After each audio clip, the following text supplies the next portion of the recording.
Si on commence par ce qui a touché davantage les gens de la région ici, il y a eu 15 organismes qui ont eu de l'aide avec le programme Nouveaux Horizons, autour de près de 300 000 $ qui étaient décernés. Ça allait à qui exactement? Est-ce que vous alliez vers les RPA? Comment ça fonctionnait? Nos priorités, c'était les organismes à but non lucratif, mais qui ont également un impact sur les personnes âgées. Donc, ça peut aller des fermières, par exemple, en passant par une certaine forme de banque alimentaire ou de soutien aux personnes qui sont seules, démunies. Donc, on a vraiment insisté pour que ce soit les gens les plus démunis qui reçoivent les sous, évidemment.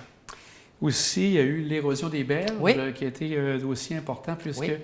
il y a eu cette on voulait la mise en protection du fleuve Saint-Laurent, en particulier, si on regarde la côte de Beaupré et l'île d'Orléans, ça touche le secteur de Saint-François-Saint-Jean. Qu'est-ce qui s'est fait concrètement de ce côté-là? On est allé assister à cette rencontre ZIP Québec qui a eu lieu avec l'ensemble des gens touchés par l'érosion. La tempête du 23 décembre dernier a affecté énormément, je dirais à peu près le quart, un petit peu plus que le quart de la rive qui a besoin de réfection. Donc, le problème qu'on a, et je travaille avec mon collègue Xavier Barcelot-Duval, qui est en charge de Transport Canada pour le Bloc québécois au fédéral, le problème qu'on a, c'est que les soutiens existent, mais c'est pour des projets d'1 million et plus.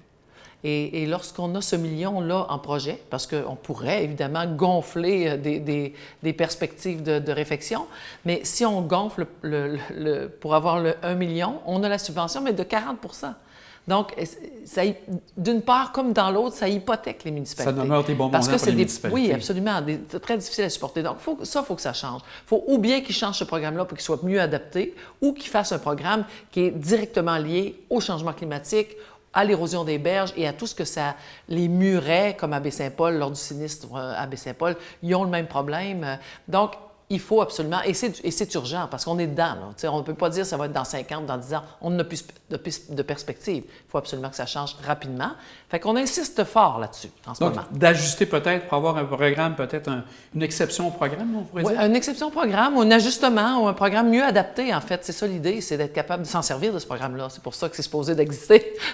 Emploi d'été, c'était un programme, comme vous avez déploré, qui était quand même raccourci, mais quand même, auprès plus de 500 000 $ qui a été distribué à travers le comté. Quand même, on a essayé de pas pénaliser personne, donc on a donné un petit peu moins, mais à tout le monde, en tout cas à ceux-là qui en avaient le plus besoin. Donc, nous autres, après ça, il faut jouer avec ça, on n'a pas le choix. Et on a avisé les gens au préalable qu'on n'avait pas les mêmes sommes que les années précédentes et qu'il fallait mettre ça déjà dans leur perspective budgétaire. Donc, au moins, ils étaient avisés d'avance et on a essayé de redonner quand même à tout le monde un petit peu moins. Voilà. On se rapproche maintenant, on y va un peu plus... pas se rapprocher, mais on y va un peu plus large. On va toucher maintenant la partie médias qui ont été touchés directement par l'adoption du C11 et de la loi C18. Oui. Au niveau des médias communautaires, que vous en avez plusieurs dans la région, ça va impliquer quoi exactement, selon ce que vous en lisez?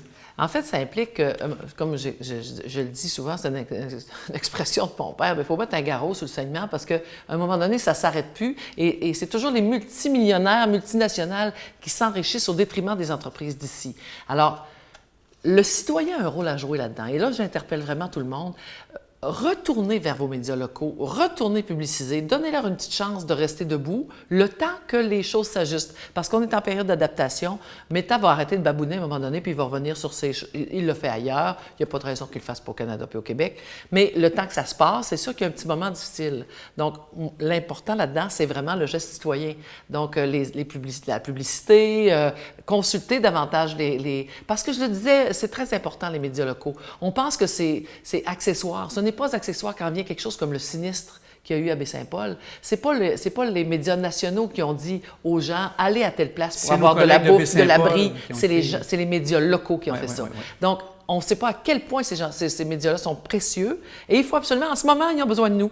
Donc, l'important, c'est d'être là, de les soutenir. Les entreprises, publicitez un petit peu plus dans vos médias locaux. Le temps que les choses se placent. Mais l'exercice à moyen terme est positif parce que les créateurs de contenu, les journalistes, les analystes, ces gens-là n'ont pas de retour. Alors, à un moment donné, il va falloir que quelqu'un les paye si on en veut du contenu. Et ce sera qui? Ce sera encore les petites entreprises qui paieront pendant que Meta s'enrichit. Il faut que ça s'arrête quelque part. Donc, mais là, on est dans une période d'ajustement. Et vous avez un rôle à jouer, mesdames et messieurs. C'est bien. Donc, si on va plus national, il y a quelques lois qui ont été marquantes également, ou des projets de loi. Oui. Il y a la gestion de l'offre, la C282, qui était très importante. Bien sûr. Donc, qu'est-ce que ça a touché généralement pour les Bien, gens ici? en fait, c'est vraiment national, mais ça touche énormément les gens d'ici. Parce qu'on a beaucoup d'agriculteurs, on a beaucoup de gens sous gestion de l'offre dans la région. En fait, ce que ça fait, c'est que ça protège le marché pour les gens qui sont sous gestion de l'offre. Ça permet que dans les prochaines ententes internationales, avec, par exemple, États-Unis-Mexique, que ce ne soit plus les agriculteurs qui soient pénalisés. Donc, que ce soit plus eux qui soient la monnaie d'échange pour le Canada. C'est souvent, étonnamment, les producteurs québécois, ça a été les producteurs de lait, les producteurs d'œufs. Et donc, c'est souvent au Québec qu'on va chercher la petite banque pour transiger avec l'international. Alors, nous autres, on voulait que ça s'arrête et on a contraint, je dirais qu'on est arrivé avec un argumentaire tellement solide. Mon collègue Yves Perron a fait un travail de maître que les partis d'opposition n'ont pas eu le choix de suivre. Le NPD a suivi, plusieurs élus des autres partis ont suivi et le projet de loi est rendu au Sénat, deuxième lecture. Les choses devraient d'ici l'automne, ça devrait être réglé. Donc, c'est une grande victoire pour le Québec, une grande victoire pour le Bloc. On en est très fiers et on sait que ça va changer quelque chose économiquement et ils en ont grand besoin en ce moment. Il y a la subvention aussi qu'ils ont eue dans le temps de la pandémie, qui était une aide, une espèce de prêt qu'on remboursait à telle date et que si on remboursait avant telle date, on avait une part qui restait dans les coffres. En ce moment, les agriculteurs ont énormément besoin de liquidités. Alors, on demande au gouvernement d'assouplir encore une fois l'échéancier. Et d'étirer l'échéancier à ce moment-là.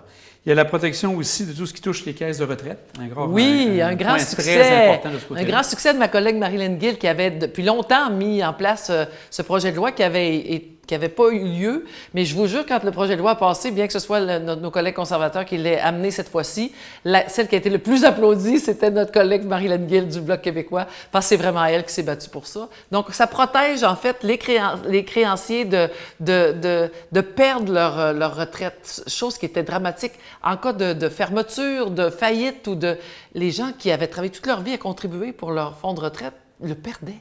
Ça n'avait pas de bon sens. Alors ça, maintenant, c'est réglé. C'est une très bonne nouvelle. Est-ce que c'est rétroactif ou là, ça va vraiment tomber avec ceux qui tombent à la retraite maintenant? Je pense que c'est rétroactif jusqu'à un certain point. Ça dépend des entreprises, des négociations qu'il y avait à l'époque, mais je pense qu'il y a une certaine sécurité à ce niveau-là aussi. On est très contents parce que le fédéral ne fait pas grand-chose pour les aînés, on le sait. On continue d'insister, mais au moins ça, on sait que c'est dans la poche. C'est déjà en tout cas, une partie des gens qui sont à l'abri déjà. Mais... Moins de stress sûrement pour eux. Oui. Un bon avantage. Mais il reste tous les autres qui ont seulement la sécurité de vieillesse puis le supplément de revenu garanti. Il y a vraiment un besoin criant là. C'est un de nos chevals de bataille. Ça a toujours été le cas avec vous, je pense. Oui, on insiste. On ne comprend pas, ce gouvernement-là, de ne pas respecter davantage nos aînés. Leur donner plus de souplesse aussi pour ceux qui veulent contribuer encore un peu. On pourrait leur donner plus de souplesse au niveau fiscal pour être capable de faire un peu de travail pour soutenir justement l'économie, la main-d'œuvre en ce moment. C'est une belle solution, mais on ne fait rien. Donc, il y a vraiment du travail à faire, mais je vous dis qu'on est insistant. Il y a aussi ce qui touche le C-21, l'interdiction des armes d'assaut, qui n'ont pas touché nécessairement, je peux comprendre, les chasseurs, qui sont une grande partie importante de la population. Je ne veux pas être prétentieuse, mais ma collègue Christina Michaud, qui a été d'une diplomatie avec ce dossier-là qui n'était pas simple. Hein. C'est un dossier très délicat. On comprend les deux parties. Il y a dans les deux parties un argumentaire solide, c'est-à-dire les gens qui veulent protéger la société. On parle évidemment des grandes tragédies de tuage de masse là, qui se sont fait un peu partout, de tuerie de masse. Mais il y a de l'autre côté des gens qui font une chasse traditionnelle. En région, vous êtes bien placé. Oui, absolument. Mon père est un chasseur. C'est ça. Donc, je comprends très, très bien. Mon père a chassé l'oie à Saint-Jouachan. Il y avait plein de chums là-bas. Donc, il fallait faire en sorte que cette liste que le gouvernement avait proposée sorte du registre de la loi, parce que cette liste-là était déjà désuète. Au moment où on la faisait, il y avait déjà du monde qui travaillait pour la contourner. Donc, il y avait là il n'y avait pas d'utilité à cette loi. Il fallait mieux définir la loi et c'est ce que ma collègue a réussi avec beaucoup de diplomatie et de doigté pour mettre à l'écart les chasseurs et protéger davantage. Mais tout reste à faire sur le plan illégal parce que le gouvernement ne fait pas son travail sur le plan illégal. Donc, les armes à feu qui traversent illégalement, c'est un travail frontalier important qu'il faudrait qu'il soit fait par le Canada. Ça ne l'est pas. Mais en tout cas, notre job est fait au niveau de ce qu'on pouvait, sur là où on peut jouer, c'est fait. Et vous avez sûrement une bonne note à donner au Bloc pour la session qui vient de passer. Pour vous également, pour tous vos collègues? Bien, on travaille fort. Je pense qu'il n'y a plus personne... J'entends plus ça, moi. J'entendais ça au début de mon mandat. Le Bloc, qu'est-ce que vous allez faire? Vous ne voulez pas le pouvoir, justement. On ne veut pas le pouvoir, on n'est pas pollué par cette intention. Donc, on fait un travail de fond, un travail de terrain, un travail de gros bon sens. On a un chef qui tient la route. Il a été très, très solide avec l'ingérence chinoise. C'est grâce à lui si aujourd'hui, on est à quelques jours, là, quelques semaines d'avoir une enquête publique indépendante. C'est parce que le Bloc a insisté, je vous le dis. Et c'est quelque chose qu'il faut qu'il se fasse absolument pour protéger la démocratie dans les années à venir. Il faut que ce soit fait maintenant. Le gouvernement a étiré le temps, tant qu'il n'y a plus. Mais je pense que là, il est à croiser des chemins. L'automne va être un peu plus chaud à et on ce a été sujet-là. extrêmement insistant là-dessus. Et je lève mon chapeau au chef, il a été vraiment solide sur ça puis sur plein d'autres affaires. On est une belle gang, on a une équipe complémentaire, on a une équipe de recherche fantastique. Ici, sur le terrain, dans mon comté, j'ai une équipe formidable. On a acquis une nouvelle directrice, là, une nouvelle adjointe à la Malbaie. Qui a beaucoup d'expérience dans les programmes fédéraux, tout ça. Donc, une belle équipe, Sébastien Aubry. Donc, Joanne Dallaire, c'est la nouvelle qui vient d'arriver. Sébastien Aubry qui est aux médias et aux relations publiques et tout. Mon directeur de bureau, j'ai tout appris de lui, il m'a tout expliqué. C'est mon professeur de sciences politiques personnelles qui tient ça de main de maître. Et Valérie Mercier, qui est une cléricale, qui me donne un coup de main maintenant au Parlement, donc pour le comité pêche-océan, garde côtière, qui a une expérience dans le domaine juridique. Donc, on fait une équipe très complémentaire sur le terrain ici. Les gens sont contents. Je vais à l'épicerie, je vais partout, les gens me disent « Oh, Madame Desbiens, on est content de votre travail. » Moi, là, c'est mon bonheur, vraiment. Et l'été, est-ce qu'il y a un peu de repos ou il va y avoir quand même une bonne tournée du comté? On a une bonne tournée du comté. Le chef est un peu partout. Lui, il est toujours partout. Il se promène au Québec. Il n'y a pas d'arrêt pour le chef. Quelques petits jours de vacances ici et là, mais donc, il fait la tournée. Il va certainement passer dans le comté durant l'été. Évidemment, j'arrive du dîner des affaires de la Côte-de-Beaupré, l'Alliance Affaires. Et donc, on est ici et là, on a fait pas mal la tournée des tournois de golf, des trucs comme ça. Il y aura une petite pause, fin juillet, début août. C'est sûr que tout le monde est pas mal en mode repos, mais on va repartir assez rapidement, mi-août, pour aller profiter pendant qu'on est là. Parce qu'on n'est pas là souvent. 3 semaines par mois à Ottawa, c'est pas beaucoup de temps pour le comté. Donc, on va en profiter quand on est là. Bon, on va vous souhaiter un bel été, Caroline. Merci. Reposez-vous bien parce que l'automne risque d'encore être très chaud. Eh oui, on va rentrer avec toutes nos forces, nos énergies renouvelées. Un grand merci. Merci. Bonne saison, bon été à tout le monde.